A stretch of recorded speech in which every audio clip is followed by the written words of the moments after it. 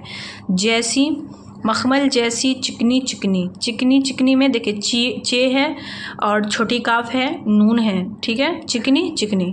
उसके बाद है चिकनी चिकनी अच्छी अच्छी, अच्छी अच्छी के अंदर चे को हमें लगाने से बनता है छे, और यहाँ पर तशदीद है, यानी यहाँ पर 2 छे लिखा हुआ, अच्छी अच्छी, 2 बार आवाज़ निकल रही है, आप उस पर गौर करें, अच्छी, ठीक है, इस पर ख्याल रखिए इसका, अच्छी अच्छी। बिल्ली जब चूहा पा जाए, बिल्ली जब चूहा पा जाए, चूहा पा जाए, यहाँ पर पा जाए नहीं है बल्कि पा जा ए है। मूंछ फुलाएं पूंछ हिलाए, मूंछ मीम वापस मुँह, यहाँ पे जैसे हमने मूंछू लिखा था उसी तरीके से सिर्फ नून गुन्ना और वाव का इस्तेमाल नहीं करेंगे तो ये बन जाएगा मूंछ। फुलाए, पे को ही में लगाने से बनता है फे, उसी में लाम है, अलिफ है और फिर या है। पूंछ हिलाए, ठीक है। पंजा मारे मुंह में दबाए, पंजा, पे नून और जे, उसमें हे मिला हुआ। ये मैंने आपको उर्दू लिखना सीखी की जो वीडियोज़ है मेरी, उसके अंदर मैंने आपको बताया था कि किस तरीके से लिखना है, ठीक है। उसको भी मैं इंशाल्लाह जल्दी शुरू करूँगी कि भारी अल्फाज किस तरीके से हम लिखेंगे, क्योंकि मैंने ईज़िली थोड़ा मोड़ा समझाया था जिसमें छोटे छोटे वर्ड थे उसको जोड़ना सिखाया था, नाम वगैरह लिखना सिखाया था। अब इंशाल्लाह मैं एक उसकी अलग से डिटेल वीडियो बनाऊँगी जिसमें मैं आपको भारी अल्फाज किस तरीके से लिखें, एक जुमला कैसे ज़बानी लिखे उसको मैं बताऊँगी। यहाँ पर देखिए मूंछ फुलाए पूंछ हिलाए, पंजा मारे मुँह में दबाए, मुँह में मीम नून और हे है, ठीक है, मुँह में दबाए। आगे चले, आपको जो भी दिक्कत या जो भी परेशानी हो आप वो मुझे कमेंट बॉक्स में पूछ सकते हैं, ठीक है। उसके बाद देखिए, और फिर उसको चट कर जाए, फिर के अंदर पे को ही में लगाने से बनता है फे, फिर उसको चे टे जबर चट कट जाए। कुत्ते से घबराए बिल्ली, कुत्ते से कुत्ते, यहाँ पर भी 2 ते है, ठीक है, कुत्ते कुत्ते। घबराए बिल्ली, गाफ को ही में लगाने से बनता है घे, गाफ बे जबर घब, रे अलिफ ज़बर रा और या है घबराए बिल्ले। घबराए डर जाए बिल्ली, ठीक है, डाल से लिखेंगे डर, दाल से नहीं लिखेंगे, इसका ख्याल रखें। कोठे पर चढ़ जाए बिल्ली, चे काफ वा पेश को टे को हे में लगाने से बनता है ठे, कोठे।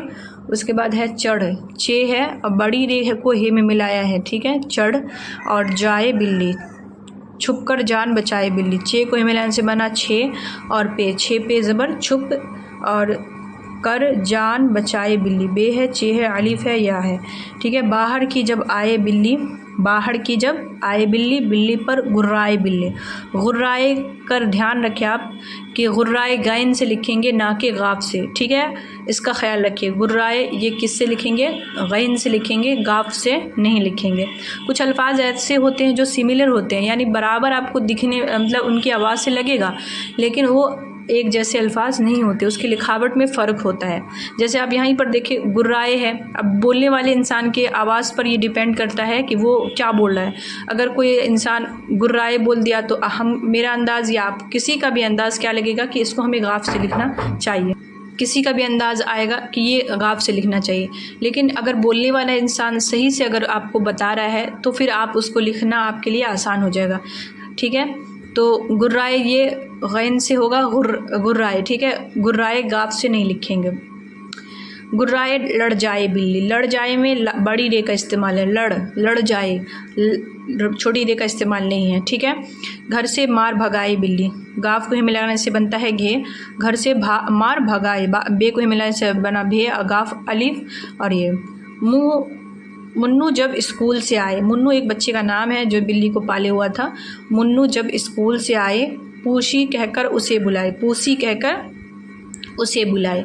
पूसी दौड़ी दौड़ी आए, दौड़ी दौड़ी में बड़ी रे है, मुन्नू उसको दूध पिलाए, मुन्नू में भी क्या है, 2 नून है, मैंने अभी पीछे आपको बताया।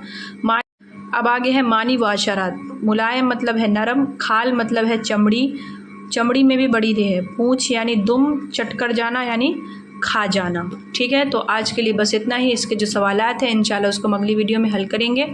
तो आज के लिए बस इतना ही, मिलेंगे अगले सबक में, तब तक के लिए अपना ख्याल रखिएगा और दुआ में याद रखिएगा। अल्लाह हाफ़िज़।